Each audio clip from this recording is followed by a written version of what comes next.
is receiving an RMA in the WMS mobile device. This is the RMA we're going to be receiving today. And a couple important fields to note, right? We need to specify our location. Sometimes this is found on the line level, and it's really important to specify that because if we don't have that, right, we won't see it in the mobile device. To get there in the administrator role, I'm going to go to Setup, Custom Mobile App. Keep in mind, right, this may look a little different depending on your roles and permissions. And we also make use of what's called the mobile login URL, which is helpful for material handlers using the mobile device because they don't have to go through a screen like this. They can just click the link. So I'm going to click Mobile App.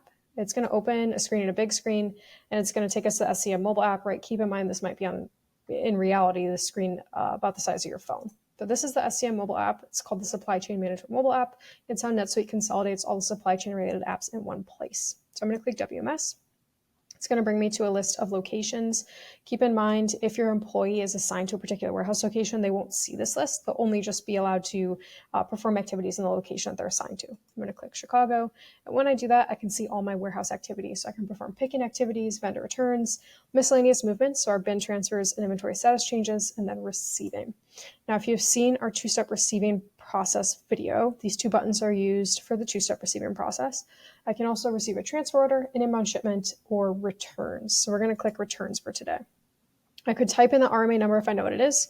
Let's say something gets dropped off at the door and I have no idea what RMA it is just by looking at it. I can search by items, as well as I can find the RMA from the list. So this is the list of all the RMAs that are expected to be received in the Chicago location. I'm going to click the link. The NetSuite's going to ask me to validate my items. So if I have more than one item, I'll see more than one line here. I can also tick show completed, which will show me if I've received in any other lines against this RMA. So I can type in my item here, or I can just click the link. Because this item is lot tracked, NetSuite's going to ask me to validate my lot number, and then I could enter an expiry date if I need to. So I'm going to click enter lot.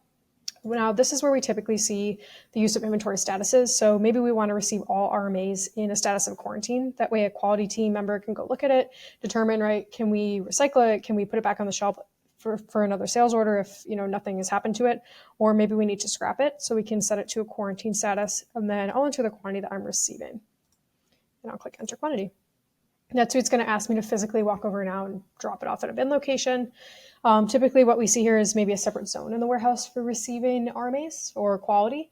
And then, a couple bins for receiving the RMAs, receiving RMA staging bins, as well as, different quarantine or quality bins. So in this case, right, I may not have one of those. Maybe I know that 1A is a quality or quarantine bin. So I would walk over and physically scan that bin barcode. I can also type the bin number in here.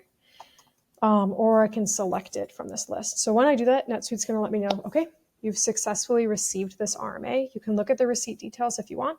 Otherwise, you can go back and receive your next RMA, or you can go back to the main menu and perform a different activity in the warehouse.